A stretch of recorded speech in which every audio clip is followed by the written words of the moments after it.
Did you hear that bass player playing guitar? My goodness. Is that a Gibson Les Paul cranking in here? Yes, it is. It was. It will always be. So, those of you who don't know me, I'm August Siri, professional bassist, singer, songwriter, producer from Northern Vermont, USA. 3 national awards won by Billboard Magazine and University of Virginia. That's about it. 10 pro albums, 5 produced by myself, 5 from other artists. Derek Studios, Dalton, Massachusetts. Greg Steele being the key engineer, who is also an engineer for the Human League and other famous artists and commercials like United Way and, airline commercial. That guy did all kinds of stuff. Did 5 pro albums in his studio, and 5 myself here, well, at the other location, and here. So you can check out my stuff on SoundCloud, my MP3 catalog. That would be complete songs, me playing all the instruments. I did have a guest drummer on a couple of songs, but for the most part, me. Mixed, produced, performed, all the instruments, vocals, lyrics, music content, everything. SoundCloud, that'll be, I think on SoundCloud I am my name, just my real name. You can find me there. There's a set there. In Reverb Nation, you'll have to look under, I think, Bass Lightning. And I was Bass Lightning for about a year and a half, and I went back to August Theory for popular vote thing. And just, I forget what I said it was. It was 500 and something versus 200 and something for me using my solo project name, or going back to August Siri, which is what it was for, I don't know, since 2009. Everyone seemed to like August Siri better. It popped more and matched my hard rock playing style when I'm on guitar better than Bass Lightning. So it's an experiment. It didn't quite go as popular as I wanted it to with my viewers, fans, followers, which I hope are all the same.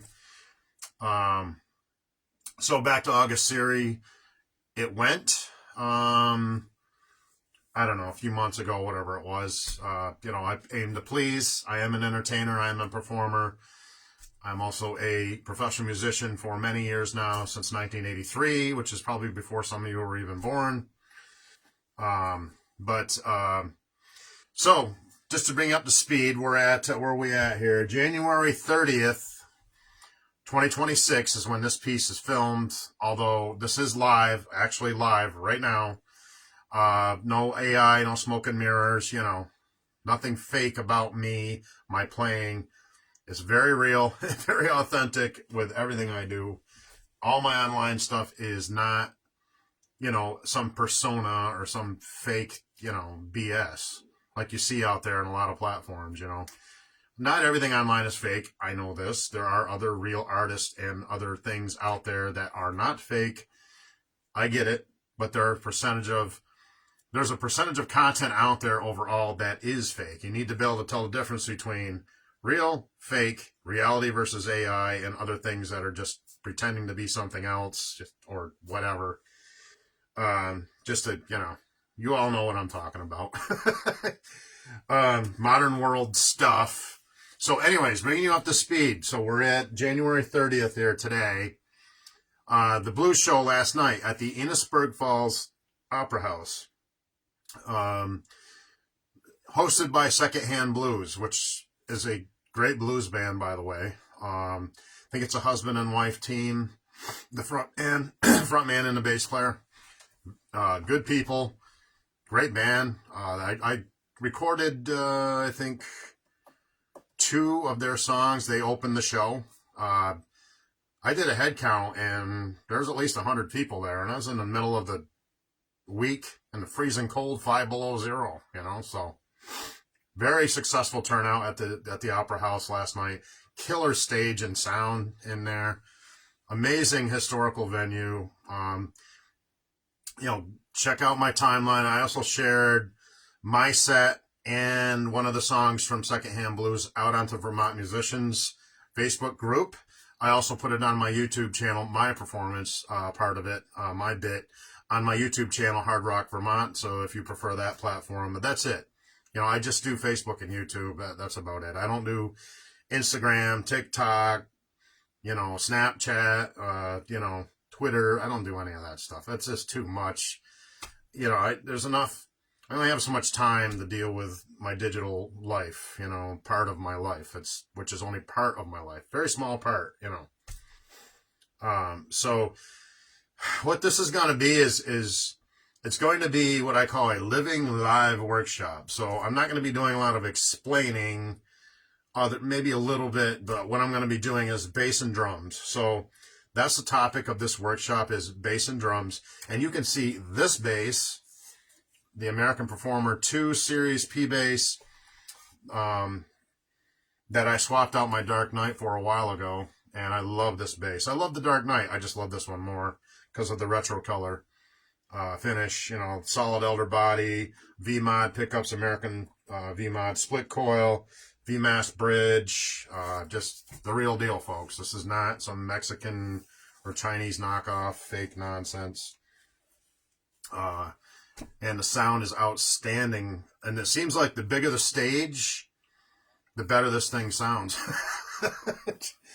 This is made for stadiums, man, Not that I'll ever get to play stadium gigs, I'm just a local nobody, unsigned, not traveling the world or anything. I'm just in Franklin County, Vermont, So this will become a conversion reshare into my video history reels folder. You can all check it out later on after I do the edit review. Like I always do, I will convert it to a permanent pre-recorded file off from the live, because they'll delete the live. I did do a live last night when I got to the show. You can if you haven't already checked that out. I kind of do a pan view, show you the venue and the stage area and the elevator and all that stuff. It's really cool. So that was just amazing, phenomenal show. I mean, I can't even describe it in words. That's why I record everything, because I can share it with all of you, to the ones who couldn't make it, my fellow performers or just fans, people who follow my work who don't live around here or whatever. You can experience what I'm experiencing, so that's what it's all about, right? So yeah, absolutely phenomenal. The Grateful Dead stuff, by the way, holy moly. I'm not, like I said on a post earlier, I'm not really a Grateful Dead fan. I respect their accomplishments and how big they were, with Jerry Garcia fronting it, but was rest in peace. I think he passed on in the 90s, but just crowd reaction. Oh my God, audience, it just brings the audience to life. I mean, when we played, and in the set we played the Grateful Dead song, oh my word, it just lit that place up. I was like, holy, we got to play some more Grateful Dead. Absolutely phenomenal, man. Got to respect it. You know what I mean? And that produced the best reaction of any of the songs we did in the set that I played. Just with audience interaction, reaction, energy. The energy. That's really the big one. Energy, huge transfer of energy. Yeah, I was loving it and grooving with this thing. All from my set, the whole performance, this thing is just outstanding. The sound, amazing. I'm not sure how it, the sound transferred on video. It sounds good here on my home system. If you're watching it with home theater, it's much better, or, some kind of sound system hooked up to your laptops or whatever. It sounds way better, because if you have a subwoofer, obviously it's going to sound better than any like smartphone or tablet device. Sounds great. I mean, it's for just a, homegrown, grassroots video piece. It came out pretty good. I didn't have a cameraman, so I had to just do a fixed POV on stage right, and just film my performance bit from just a fixed POV, because I didn't have a cameraman. I did the filming on the other artists that I featured on my timeline, with Secondhand Blues, Tom Buckley, the grandfather of blues, with special guests. And then I was paired with Pete the Bluesman. Unfortunately, I had to cut out some of that performance, only put the last song on there that I did with him, because of space on my hard drive. I couldn't share it all and get it. I had to cut some of it off, unfortunately, which that's kind of a bummer because we did 2 other great songs before that one. But I got the second performers that came up with me. There were 3 other. There's too many to list. I mean, guitarists, harmonica players, drummers, singers, other bass players. It was just phenomenal. Absolutely outstanding show. And it'll be one I'll always remember. And hopefully we'll do some more there at that venue, in the future. I hope it's all up to Secondhand Blues and what they coordinate with the town of Enosburg Falls, Vermont. And when they set these shows up, a lot of people show up. I know it didn't show much on my live, but as the show commenced, I did a head count, and there was, I would say, at least 100 people there at my count. And at when the show progressed, and really cool, awesome. Right in the middle of the week in the freezing cold, I was like, this is great, and people are showing up. Amazing event. Then at Enosburg Opera House, you can go online and check their schedule out. There's all kinds of stuff going on there in that historic building. Broadway play, musicals, band performances like our stuff. All kinds of stuff going on there. Musicals, dance routines, plays, all kinds of this great venue, awesome place. Can't say enough good things about it. And the experience, I've never played there before, ever. And yeah, the sound is just great in there. With a 30-foot ceiling, it's either a 25 or 30-foot ceiling. I don't know. I didn't get a measuring tape out, but it's high. It's up there. I thought it was going to be really boomy and hard to define the frequencies and the sound, but not at all. I mean, you just keep it down low. Don't crank it, and they had a good mix. Everything wasn't too loud or anything like that. Nothing was, the overall mix sound was good. So I'm not sure what the video's portraying on your devices and computers out there in Cyberland, but here in the home studio, it sounded great. So, for capturing the live performances, that's something I'm proud of. I'm proud of everyone, all the performers that were there. I thank the audience that was there. All the people. I've been getting messages all day long from various people who I don't really know, who is, hey, I was at the blues show, from different folks, and that's really cool. I appreciate all of you who come out to the shows, by the way, and also support the Enosburg Falls, Vermont Opera House through donations and through these shows that create donations. Is a very good cause for an awesome historic venue that costs money to keep and maintain, keep going, and keep this all going with the, with the arts, the performing arts, awesome, just awesome experience. And, my main P-Bass just lit that place up. It sounded excellent. So go back and check out the footage, don't take my word for it. I posted everything that I recorded last night. I just wanted to give a little audio note before I get this workshop started with bass and drums, to give some props to that show from last night. All the performers, you guys were all amazing, and gals. There were some good female singers there too. I recorded one of them with Tom Buckley, the Grandfather of Blues, when they did their set. She was phenomenal as well. So I am so glad to be part of the blues community. It seems to be a community of respect, a community of sharing the music, and I've never had any issues with anything at the blues shows. And I've done numerous blues shows over the last year, and no issues at all. It's just a nice environment for people to share their love of music and to perform the blues music to people that love the blues music, and for people to share in the experience and the environment together. It's really a nice environment and mutual respect. We're not there talking about politics and just, none of that stuff. That don't exist there. It's all about the music and the people, and that is it. And that's the way it should be, Music is supposed to take you away from, I don't want to say reality, but kind of, you know. And,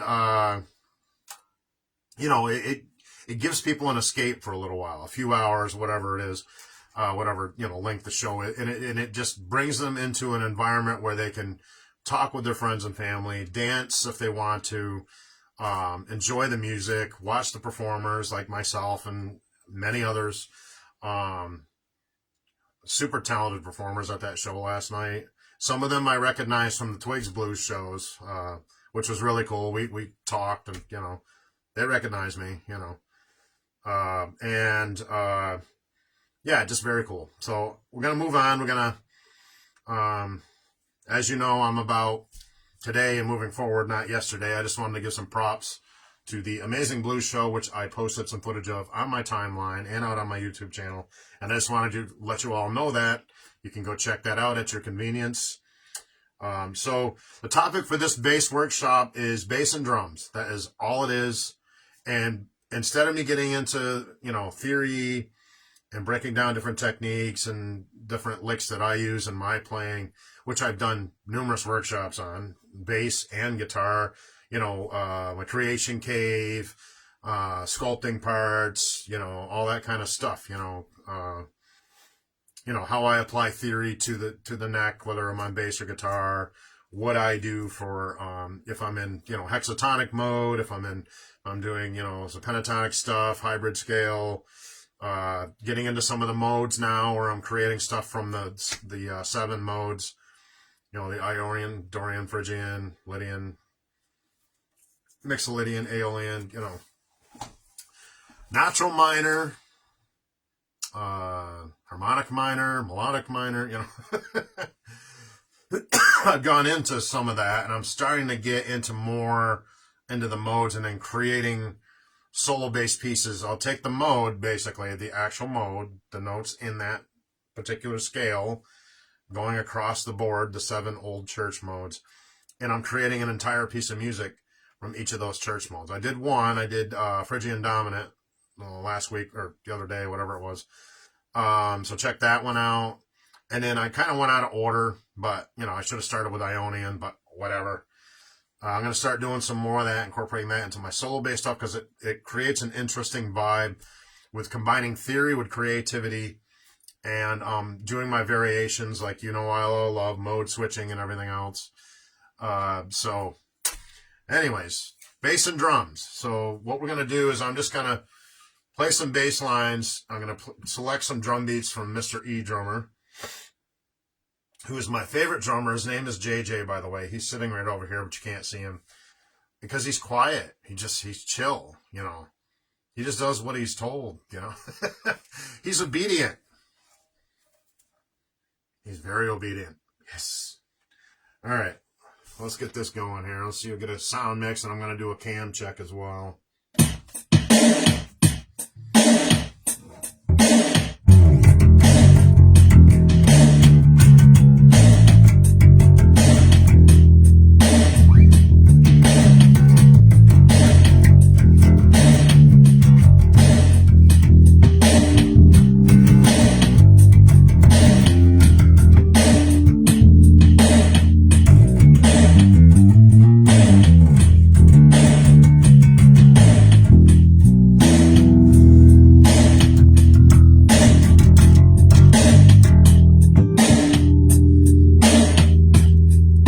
Cam check here.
you can see there, I'm just kind of noodling around with some ideas, but you know, it's. I know that I've explained this on other workshops, but it's really it depends on the environment. So here in my home lab, Darkanica Studios, Northern Vermont, USA, it's unlimited.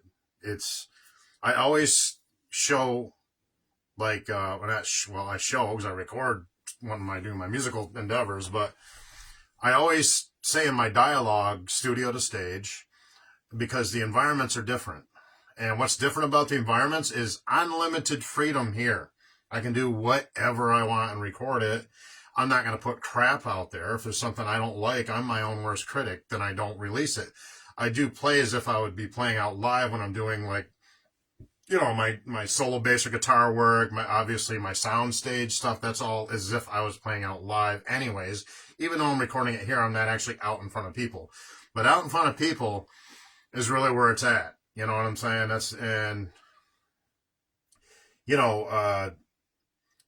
I'm not just a hermit here. Like I said, I've done thousands of shows, with multiple bands throughout the tri-state area, from here to Boston and Long Island, And what did I get from that experience? No, I'm not a rock star. I know that. I don't care,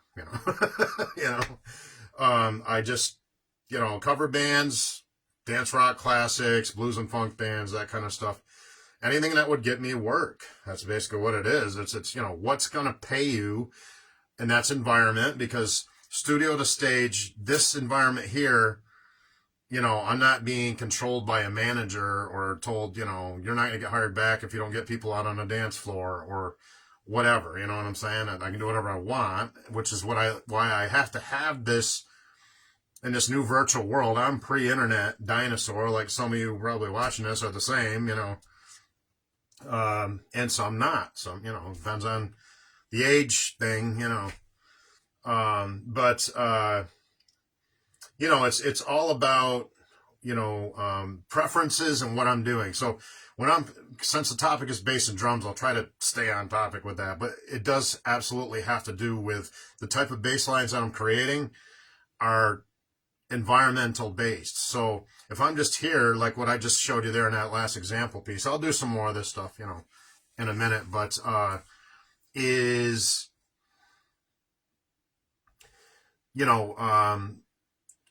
the freedom of original music gives you a different vibe and unlocks your inner creativity as an artist. That's really the best way I can articulate that. Through music theory, through studies, discipline, ethics, work ethics, like with anything, learning the skills, but not just that, but having, there's some things that can't be taught in a classroom, which is really what I'm getting at with the creativity part. And that has to do with taste. That has to do with, just creating riffs from the cosmos, but also from music theory, and putting it together so it makes sense in a package that you can present either on, home studio or studio to stage, right? So now that I've talked about studio environment, which is unlimited, I can write whatever I want within reason. I'm trying not to do the swear words or get, censored or whatever. And, cause my hard rock stuff gets pretty, ballsy, evil, Go back and check out my Jack and Jill set from the other day. My Jack and Jill Divorce. That's my newest hard rock yummies. Me and my Les Paul right here perform for you live. I didn't do a sound stage because it was just quicker to set up like this and just go, warm up my tube amp and boom, just hit it, instead of the sound stage takes more preparation. It's over here on this other side. It'll be on your right, on my left here. And it's great. It's a great space, sounds good in here because it's all carpeted and everything at my house here. Lake Champlain, Vermont, Northern Vermont, USA here, lakefront lake house here. Cold this time of year, but nice in the summer. Been here for 25 years, Well, I lived on a farm for 10 years, but whatever. Been here for 25 years, you know what I'm saying? But studio to stage, and that's really in fruition what you're seeing. And what I'm doing here is really for studio. What I'll do is I'll do a couple more studio bits, but then I'll do a stage bit. So you'll be able to juxtapose what I'm playing. You'll see, and if you look at my live footage from last night's blues show at the Opera House, you'll also see me with other performers out in front of a pretty good sized audience. Over 100 people showed up there, and multiple performers. You know, like I said, amazing show. Secondhand Blues, props to them. You know, they're great. They sounded great, and they have a good following. You know, so they can play any night of the week, and you know, 100 plus people will show up. You know, I mean, it's great being a part of that. But you know, you'll be able to see. You can see it in fruition with my live footage I posted last night of the set that I did with Pete the Blues Man and special guest, and also, you know, the stage. That would be, you could see what I was playing there, and it's really to fruition. I mean, I can sit here and explain it all day long, but you can actually see what I'm talking about because I'm out in front of people. When you're out in front of people, it's a different environment because now you're playing to people right in front of you. I'm not just recording this online and, well, whatever people think, if they don't like it, I just block them. You know, no, you're right in it, in the trenches, you know, which was what I love. I was born for that, you know. But, you know, this is the studio side of my music life, so here we are, you know. But you can see the differences in my playing is what my point is. And that really is, I tend to be a bit more busier because I can just go off and do whatever I want, you know. On stage, no, I can, you see me do riffing, but I'm not just going off and doing whatever I want. You need to follow the direction of whatever frontman is there or woman. It's usually the singer that's controlling the phrasing and directing. So you just follow that as a professional bassist. Unless you're singing, you're not controlling it or directing anything, you know. So you need to follow the arrangements. That's my point. So let's try a different beat sequence here. A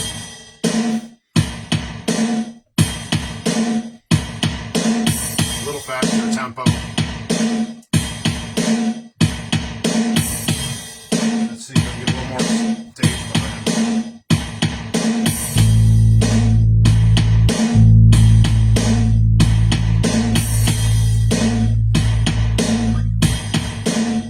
All right, so this would be another studio bass and drums example. So I'll just play along, noodle around for a bit, show you all. And I'll do this one, maybe one more, and then I'll do a stage version, which you'll see the difference and hear the difference in how I approach my bass lines. And I'm not going to play any specific piece. I can do that. I know thousands of cover songs and originals, but you know, we'll see how that develops, but one thing at a time. So here we go.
All right, so as you can see in that example, the type of stuff that I would do, and hang on a second. That's the type of stuff I would do, you know, here in the home studio, home lab. So that's really in fruition what I'm talking about. So I'm saying I'm going to do more like playing than just explaining, you know, in this workshop. I'm just doing it a little differently where I get more into the breakdowns and stuff and what I'm, you know, each note and the intervallic relationships and all that kind of stuff, you know, in my other workshops. I'm not going to do that here. So there's two examples. Those are two studio examples of what I would do. Now, if I'm adding in guitar and tracking and all that, I would probably be a little less busy and more supportive. But since it's a Zolo-based piece, studio environment, whatever, you know, I'm just kind of noodling around with some stuff, you know, grooves and some riffs and some melodic stuff, you know, some intervals over, you know, whether it's perfect fourth, major thirds over open position, or major sixths, you know, whatever. Didn't get too much into the seventh chords on that example, but you know, so actually I don't even think I might have played a seventh in there during the progressions, but I didn't play any seventh chords, you know, like full bass chord sevenths, you know. That would be minor seven, major seventh, dominant seventh, you know. Not that I want to get into any theory stuff too much, too deep today, because I've already gone over, again, in past workshops, you know. So yeah, those would be two good examples for studio stuff. If it was solo bass, and if it was, and like I said, I'm not trying to be redundant, but if it was designed for tracking, my studio, my multi-track studio, which is where did that go? Where's Mr. Studio? Right here. That's my studio right there. Yep, it's it's an easy link thumb drive. You just take this out and put it in the thumb drive, and I don't keep it on my hard drive because it takes up too much memory space, you know. Even though I have a nice system, I still don't like to load it up, you know. So I just install it, use it, mix with it, upload, uninstall it, you know. And it will save your work right in the thumb drive, which is kind of nice. This is the future, man. You know, these big, massive hardware pieces of the past are just, that's in the past, you know. Everything's digital, DAW-based systems and stuff like that. Pro Tools, and, you know, like my brother, he uses Pro Tools. I don't know if he still has a Pro Tools system because he moved down south over a year ago and don't hear from him that much anymore. But he did have Pro Tools, the earlier version of Pro Tools, which is a really nice, that's professional recording software, you know, that big studios use. Professional studios use that same type of software. You know, the cut and paste technology and all that kind of stuff. Copy and paste, cut and paste. Punch outs are a lot easier. If you want to punch out a mistake, like you hit a wrong note or something or a wrong chord, you can find that timestamp and boom, punch it right out, and you can replay it, record it the right way, like put the right chord or note in there and reinsert it without a glitch in the sound or anything. That's what's nice about Pro Tools. You can fix things that you can't do with some other systems. It's, you know, you have to redo the whole track or something, you know. But usually most studios have a punch out feature, and that's what it's for. If there's something you don't like in there, you can take it out and then remember the timestamp, or it'll tell you the timestamp, you know, right on the copy and paste grid. But, you know, for sake of time, that's without getting too much into the home studio DAW explanations. That's where that is, you know. So, all right. So I don't put you all asleep here. I'll do something else. So this example will be, I guess we can do the stage version here.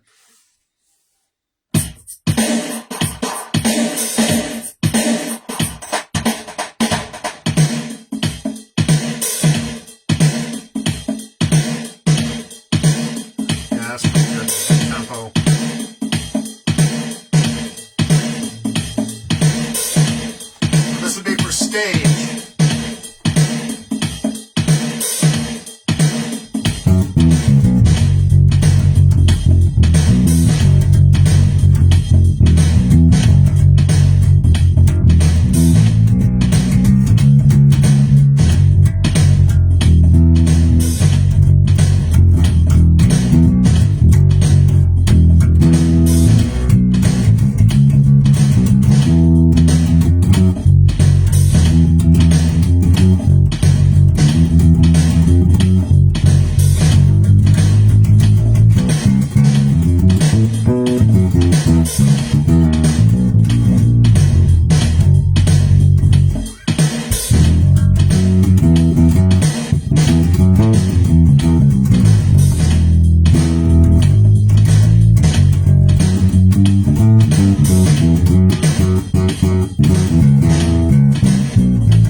All right, so that would be an example for designed for stage use. So that would be how I would play out on stage. More groove orientated, less riffing, although I did put some riffs in there. I can't help myself, you know. Where I can find the little spots to do it without, you know, throwing off the groove or throwing off anybody, and just kind of sneak them in there, you know. Little articulation never hurt anybody. But yeah, so that would be a prime example of stage of bass line, bass and drums designed for stage use. You know, that's comes to fruition what I just said. And go back and look at my timeline again from the blues show last night. You will see when I do riffs, I'm still coming back to the groove rather quickly.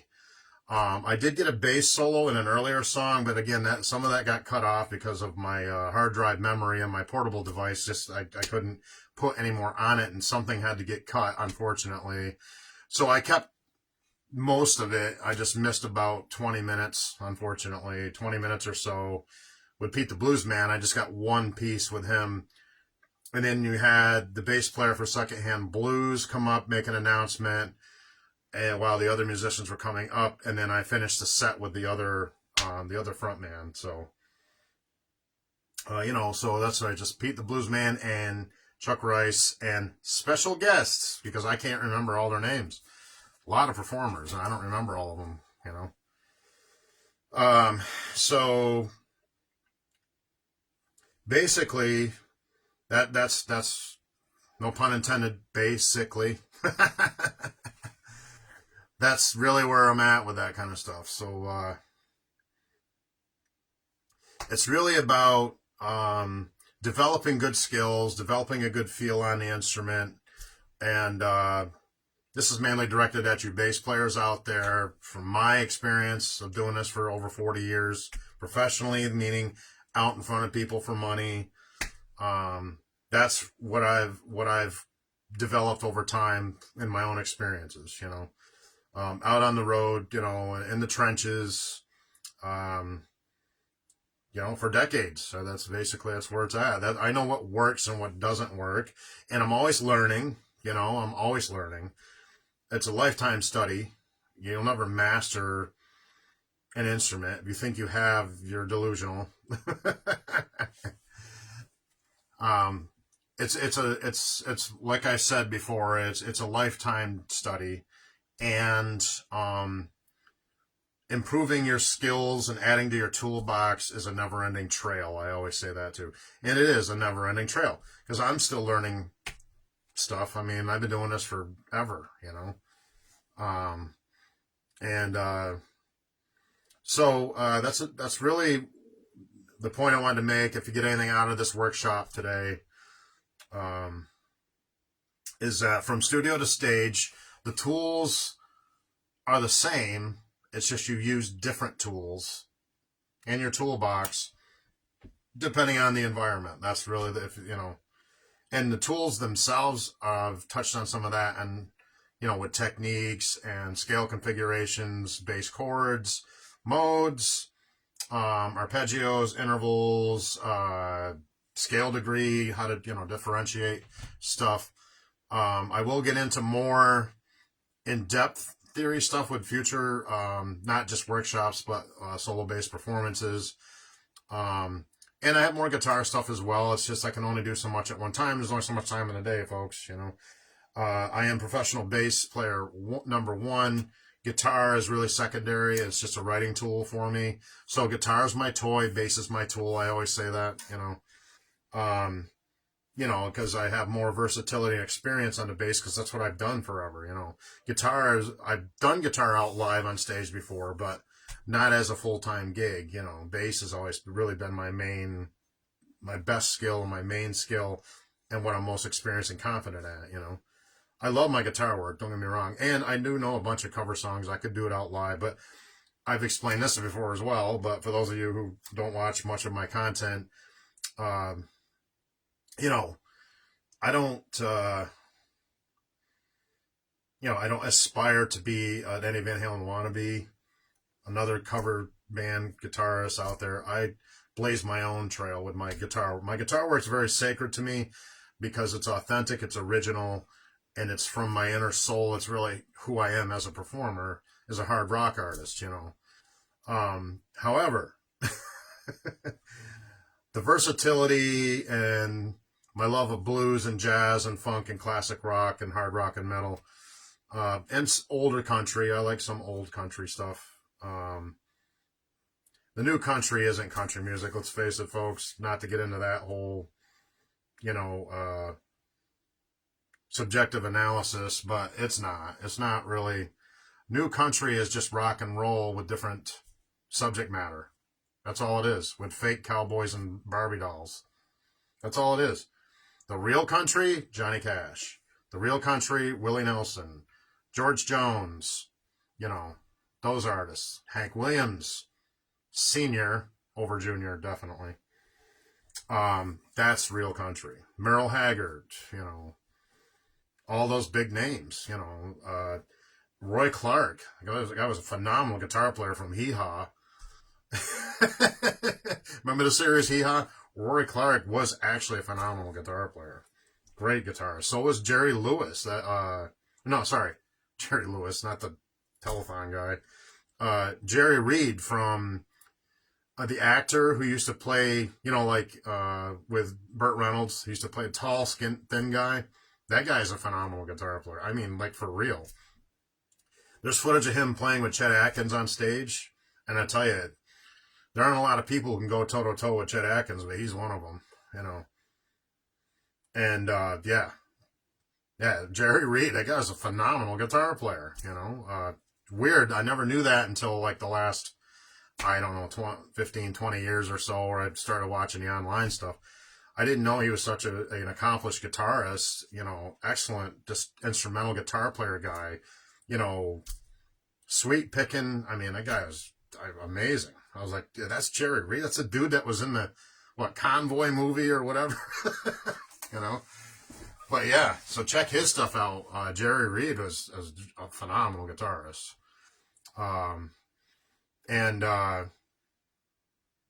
Yeah, so drawing, what brings me to influences, and of course with me it's, you know, on the rock side, Geddy Lee, John Paul Jones, you know, definitely some Billy Sheehan, excuse me, and Jack Bruce, obviously. The list goes on and on, a melting pot for rock bassists. And on the jazz side, it would be Stanley Clarke, Charles Mingus on the upright, and others. I mean, Stanley Clarke, number one. That guy is just insane. For academic, like, funk jazz bassist, Stanley Clarke's number one with me. Over Flea or anybody else. Yeah, Stanley Clarke. From Return to Forever with Al Di Meola, Lenny White, Chick Corea. Yeah, check that stuff out from, I think, a long time ago. Early 80s or something. Can't remember if the exact years they were together with that project, but it was a long time ago. Yeah, phenomenal. You know, some of the best musicians in history, you know, and the jazz end anyways. And I have jazz influences up the wazoo. Ron Carter, the list goes on and on, you know, on bass. When I'm doing jazz work, it's always bass, because bass is my number one skill, you know.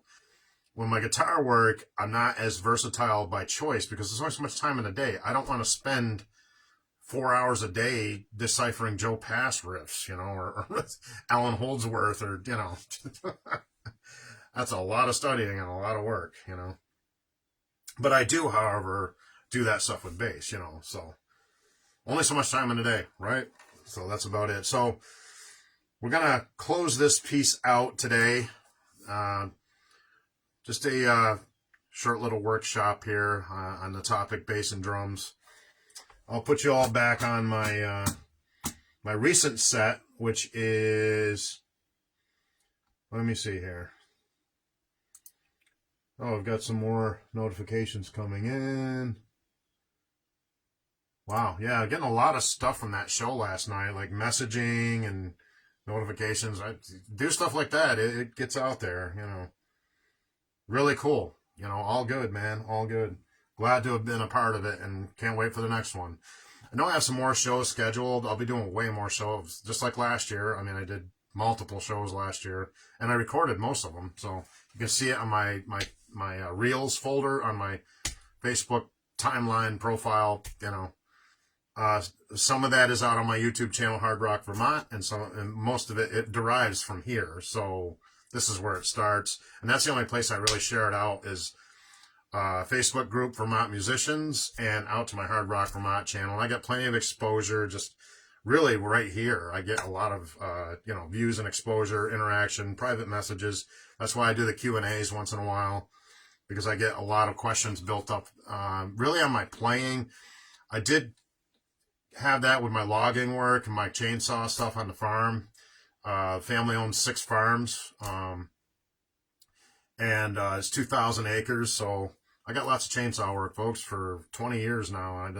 I've been logging since I was a kid, but I got rid of that page because there was just the same type of issues I had before when I was posting to logger groups, ignorant comments. I don't want to get into the disclaimer, but just nonsense from any idiot with a smartphone walking around on the planet, and just invasive, clueless, kind of stupid stuff. If it's not insults, it was just ridiculous. I had to go into the whole Act 250 explanation and how agricultural lands are Act 250 exempt in the state of Vermont Department of Forestry, and all this stuff, and insurances, yes, I'm covered under insurance, yes, and that kind of, just having to explain. And then I never did locations or financial stuff. That was like, no, I'm not telling you where the farms are, and I'm not telling you the names, and I'm not telling you about any of the inner operations. It's nobody's business, So I got rid of why I'm telling you this stuff on a music workshop here is I got rid of the Chuck in the Woods page. It's gone forever. Not going to do it anymore. I might do an occasional chainsaw. I'll take my 7 horsepower beast out in the woods and fall some timber, do a little explaining on what I do for Humboldt cuts and stuff like that, without getting any more into the business end of that stuff at all, really. Keep it fun, maybe occasionally. I'm out there with a saw all the time, way beyond what I've ever filmed on here, and what's nice about self-employment is I can do whatever I want, I don't punch a time card, you know what I'm saying? I just, my day is like, well, I'm going to go cut some trees and hopefully I don't die, so. Yeah, so I'll let you all, let me see here. Guess I could do a little more playing, but I did 3 pieces. You got the live footage from last night. You got the, my newest hard rock from the other day. I've posted plenty of new stuff, new music, my guitar work and bass, so I don't need to keep playing and playing and playing. I mean, there's plenty of it there. So all you gotta do is go back on my video history, recently even. So I'm gonna leave you with my set from the other day, my Jack and Jill Divorce set. That's my newest original material in that set. Go back and check that out. And I'll give you the list, the set list. It's Loner, Martian Girl, Forsaken, Beautiful Stranger, Mystery, and then I did an encore at the end of the set. So go back and check that out. I'm just kind of sitting here like this, brought my processor out, broke the Les Paul out, and my half stack, my all tube orange setup, which is killer. And that's my newest original material. That's guitar and vocal stuff, with the E-drummer, of course. How I've always done it. So thank you all for joining me for this bass workshop. I hope you all have a great weekend. Stay warm. It is very cold out. It's going to be for a while here in the Northeast. It was definitely below 0 this morning. So stay warm out there, folks, and best you can. And have a great day. Be safe. Have a great weekend. This is Friday, January 30th. Again, I know I already mentioned this. But it'll be a conversion reshare and will be in my video history. So thank you for joining me for this bass workshop. And remember, it's all about that bass. We'll catch you all later, man. Thank you. I'm August Siri.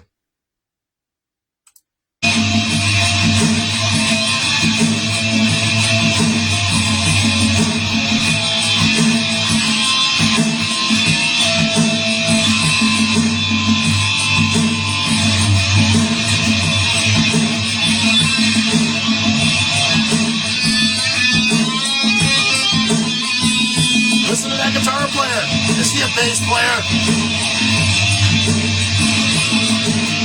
Yeah.